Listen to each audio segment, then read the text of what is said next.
నిజామాబాద్ జిల్లా తాండూరు పట్టణంలోని దుర్గా గ్రాండ్యూర్లో డీఎస్పీ బాలకృష్ణారెడ్డి ఆధ్వర్యంలో వినాయక చవితి పండుగ సందర్భంగా పట్టణానికి చెందిన యువకులు మత పెద్దలు హిందూ ఉత్సవ కమిటీ సభ్యులతో శాంతి సమావేశం నిర్వహించారు.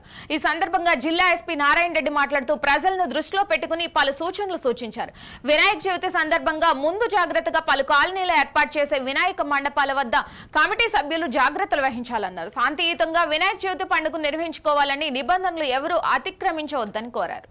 హైదరాబాద్ నగరం ఇండియాలోనే second highest per capita income గా ఎదిగింది. దేశంలో ముంబై తర్వాత హైదరాబాద్ నగరంలో ఉన్న ప్రజలు ఎక్కువ సంపాదిస్తున్నారు. ఈ ఘనత ఎందుకు వచ్చిందని మనం ఆలోచిస్తే అక్కడ వెలిసిన సాఫ్ట్వేర్ కంపెనీలు, ఇతర సర్వీసెస్లు, ఫార్మా కంపెనీ ఇట్లా ఎన్నో ఉన్నాయి. ప్రపంచంలో ఉన్న 196 దేశాలలో గూగుల్ కానీ మైక్రోసాఫ్ట్ కానీ ఎక్కడ ఏ దేశంలో కూడా వాళ్ళ రెండవ క్యాంపస్ పెట్టకుండా, అట్లాగే భారతదేశంలో కూడా ఎక్కడా పెట్టకుండా హైదరాబాద్ నగరంలో వాళ్ళ సెకండ్ క్యాంపస్ని, బిగ్గెస్ట్ క్యాంపస్ని పెట్టినారు అంటే దానికి కారణం ఇక్కడ ఉన్న man power, subsidy man power అనుకోండి, తర్వాత వెదర్ అనుకోండి, ఇవన్నిటికంటే ముఖ్యంగా ఏంటంటే లా అండ్ ఆర్డర్. మా తాండూరు వాళ్ళకి మీరు ఫార్మాలిటీకి మాత్రమే పీస్ కమిటీ మీటింగ్ ఏర్పాటు చేయండి. కాకపోతే మా తాండూరులో ఉన్నటువంటి సోదరులకి పీస్ కమిటీ సమావేశం అనేది అవసరం లేదు.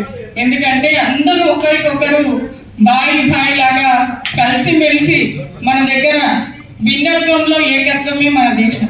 అట్లాంటి దేశంలో మనం ఉన్నాం కాబట్టి మన త్రివర్ణ పతాకం లాగా హిందూ, ముస్లిం, సిఖ్ అందరూ కలిసి ఏదైతే ఒకటే త్రివర్ణ పథకంలో ఉన్నామో అలాగే మన తాండూరులో ఉన్నటువంటి హిందూ, ముస్లిం అందరూ వివిధ మతాల్లో ఉన్నటువంటి ప్రతి ఒక్కరు కూడా అన్ని కుల మతాలకి భేదం లేదు, మేమందరం ఒకటే అని చెప్పేసి ఇక్కడ నిరూపించడానికి మా తాండూరు వాళ్ళే నిదర్శనం అని చెప్పేసి ఎస్పీ గారికి నేను తెలియజేస్తున్నాను. ఎందుకంటే డిఎస్పీ గారు కానీ, ఎస్పీ గారు కానీ, సిఐ గారు కానీ తాండూరులో ఫస్ట్ వినాయక చవితి తాండూరు సెన్సిటివ్ కాదు, తాండూరు ప్రజలు సెన్సిటివ్ అని అనిపించింది.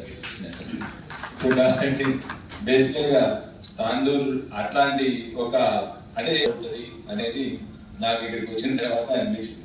సో లైఫ్లో అది ఒకటి ఎక్కడో వచ్చింది, అది క్యారీ ఫార్వర్డ్ అవుతుంది. బట్ అటువంటి తాండూరు కమ్యూనిటీ సెన్సిటివ్ కాదు అని ఇక్కడికి వచ్చిన తర్వాత ఇక్కడ మత పెద్దల్ని, మన హిందూ మత పెద్దల్ని కానీ, ముస్లిం మత పెద్దల్ని కానీ, ఇక్కడ లీడర్లు కానీ చూసిన తర్వాత అటువంటి ప్రాబ్లం ఏదొచ్చినా ఇమీడియట్ గా రియాక్ట్ అయ్యి దాన్ని లోకలైజ్ చేసి దాన్ని న్యూట్రలైజ్ చేసే శక్తి, మీ ఆ క్యాపబిలిటీ మీ అందరి దగ్గర ఉందని నాకు అర్థమైంది. సో కాబట్టి ఇది ఇంతకుముందు మన రాజు గారు చెప్తూ లైక్ ఏదన్నా ఒక ఫేక్ న్యూస్ కానీ, ఫాల్స్ న్యూస్ కానీ ఈ వాట్సాప్ లో కానీ, సోషల్ మీడియాలో కానీ జనరేట్ అయినా కూడా దాన్ని అందరూ కూడా ఇక్కడ ఉండే ప్రజలు అందరూ కూడా పరిణితి చెంది